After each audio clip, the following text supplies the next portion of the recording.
Hello guys, how's it going? My name is Dalaran, and in today's video we'll be talking about some of the updates when it comes to character gearing, particularly for alts. A new system was added and I was actually able to test it on Korthia during a live stream, and I wanted to present you guys exactly what that looks like. Blizzard also added to a vendor in Korthia a way for you to get sockets on your gear as well as conduits, but just like Vanari, it seems to be kind of a grindy system. But there is a small catch of how you might be able to get some sockets and conduits without having to farm infinitely high for them just by doing some Torghast.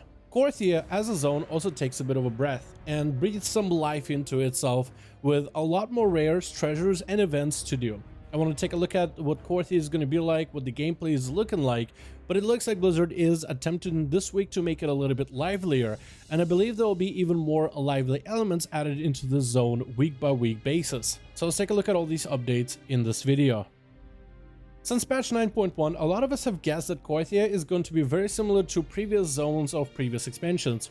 If you played in Battle for Azeroth or Mists of Pandaria, then a lot of us expected Korthia to be similar to Mechagon and Nazjatar, or maybe something like from Mists of Pandaria, the Timeless Isle. A place filled with mysteries, but also filled with rares, maybe even treasures, secrets, events, for you to get a bunch of goodies from toys to cosmetic transmogs to mounts, and it looks like Blizzard is finally adding those elements into the new zone. Rares, for example, while not littered everywhere in Korthia, under every nook and cranny, they are in Korthia, and some of them have to be summoned through special events, some of them are a little bit more out in the open, and some are just massive monstrosities that need multiplayers to take them down. So it has a little bit of variety that we are expected from new zones.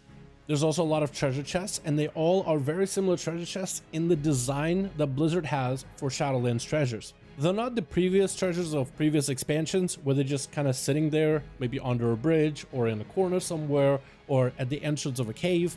They have more similarity with the current Shadowlands treasures, which sometimes will have a puzzle to it to solve before you can loot it, or maybe you need a specific item before you can open the treasure. Maybe there's a jumping puzzle to get to it, so they are a little bit more interesting than normal treasures would be, but all of them usually have goodies. Right now I feel like we have an early version of those goodies where it's just right now AP. Some of them do have relics, which is something that you will be farming over in Korthia. We'll talk about relics in a bit, but they at least are starting to add treasures and they are starting to pack them full of goodies, and potentially in the future that could be toys or maybe specific items, maybe catch-up gear or transmog that you can get through treasures. And then there's special events. Sometimes there are a big creature that needs to be taken down with multiple players. Maybe things like you jump on this fox, dragon, nightfey mount, flying mount back, and then you try to tame it while flying around Korthia. A lot of things like that. So there's quite a little bit of variety. Not too much variety for now, but there's a bit of variety, and you can see all those events on the map whenever they are up. Some places are a little bit hard to reach though, so some of them might be available towards the latter end of Korthia with a story quest line that unlocks, let's say, more of the area. Some will be early available. Not all of them have a reward right now, as again, it's still pretty early into PTR that they implementing these things, but I imagine they would have a bunch of different goodies for people to unlock, especially if you're someone who's very cosmetic or mount related. Then we also have catch-up gear for your old characters, although Blizzard might want to reconsider how they're doing it. When you buy Korthian armaments, it'll contain Korthian armor, weapons, and accessory items. From the stuff that I've been able to test, weapons definitely drop from these. Bracers, shoulders, that stuff drops, cloaks drops. Trinkets I haven't seen, but I imagine trinkets are part of the accessory window. So I'm guessing the way that we would go about gearing our alts, let's say through these armaments, is taking our main and taking all that stage that they saved up from the previous patch, buying up all the armaments and setting them to alts that don't have the greatest gear. Then those alts get to open the gear from those boxes to see what they get. The gear actually has an upgrade level 1 out of 6, so then you imagine that you will be able to upgrade this gear to a higher item level. So I decided to buy one of those boxes and send it to one of my alts to see what they get. The boxes do have a tag that this is account wide or account bound, so you're able to transfer this between characters no matter if they're alliance or horde, I believe, since again, account bound. And when it comes to upgrading the Korthian gear, when you plug it into an upgrade vendor, which can be done at a PvP vendor or your Covenant upgrade vendor, or really anybody that upgrades gear at all, you can see the highest item level for these upgrades is 233.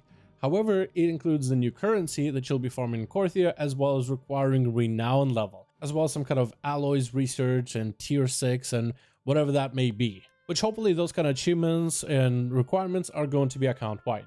There are some issues to consider when it comes to this gear. As you see, it comes from a box, and so far I haven't got any duplicates on my main rogue or my mage, but if I had all the Stygia in the world, I probably could keep rolling until I started getting duplicates. And I think it would be pretty annoying if, let's say, you send 5 of those boxes to an alt and all 5 of them ended up being cloaks. I think it would be super annoying, especially with how Stygia, they're trying to rotate it out of patch 9.1. It is supposed to be kind of a currency you're supposed to use, but not really.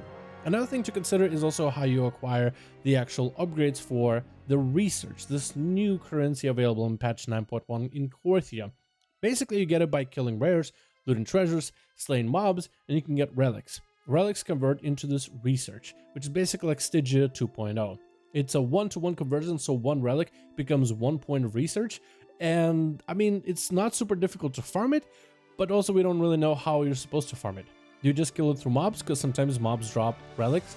Do you kill rares and big creatures, because those definitely drop it in some small and some big amounts? So in the future we'll know exactly what's the fastest way to farm up the relics, but already you've seen some of the potential issues that could arise from this. The Korthia catch-up mechanisms for alts isn't fully finalized. Even the questline, in order to be able to get more research, in order to upgrade your gear, doesn't fully work right now. So hopefully in the next few weeks it works, but already we're seeing some issues that I think Blizzard could solve. A lot of us just want a straightforward path to help our mains to gear up our alts, because we want to play more characters in Shadowlands, and already the catch-up mechanisms I feel like have some issues that could be solved to make the catch-up mechanisms actually good. Then we also have the Korthia and the vendors themselves. The new vendor in Korthia have been found, and that would be kind of like the Stygia 2.0 vendor with the research. Just like Venari, the Archivist offers you opportunities to have a little bit more activities inside of Korthia, maybe even a grapple hook to explore Korthia, just like Venari helps you explore the Maw, and other upgrades. But one of the biggest ones that a lot of you at the end game are going to see is the sockets that they sell and the RNG conduits. So it's kind of like a copy-paste of Venari, which I don't really like. I mean, it makes sense, you know, why reinvent the wheel, but I really think Archivists should do things differently. I like the sockets thing, I think that should stay, but the RNG conduits, for example, you ever maybe get specific conduits to buy, or maybe add a separate Archivist where we can buy specifically whichever conduits we want to at whatever ranks for this research. They could make it a complete grind fest if they want to, but just being able to grind out to specific conduits instead of an RNG one, I think would be better. But if you're someone who wants to get those sockets and conduits early, because you will need to do a little bit of rep farm and story stuff over weeks by weeks before you can even unlock it. If you want to get the stuff early, it looks like it will actually drop from Torghast. Earlier in the weeks we talked about Torghast and the flawless runs, the star thing that they added. The faster you do it, the more efficient you are, the more of a completionist inside of Torghast, the better of a score you have. But what was the point of getting the score? And the point was to get to extra floors. Right now Torghast ends every single run of like the hallway runs at floor 5, which is where you kill the final boss, you collect your soul ash, you collect your soul cinders, which is the extra soul ash for further upgrades in 9.1 for your Legos, and then you're free to leave. Those players that get a 5-star flawless run get a floor 6 and a floor 7 with extra goodies, extra enemies, really cool looking rooms, and usually some cool different boss that you normally don't see inside of Torg. So apparently those sockets and RNG conduit things that a vendor would normally sell from Korthia can actually also drop from Torghast if you do your flawless runs. So I'm guessing drop from the bosses. I haven't seen them myself, but apparently they started showing up on PTR, which is quite interesting. And I kind of like the idea of being able to add you more ways of getting those items, instead of just having it only a Korthia thing where you have to grind this currency. Instead, you could actually just flawless runs your Torghast runs while you're grinding your Korthia, so multiple ways for you to be able to get those same items that will be used for the end game gameplay. I kind of like that idea.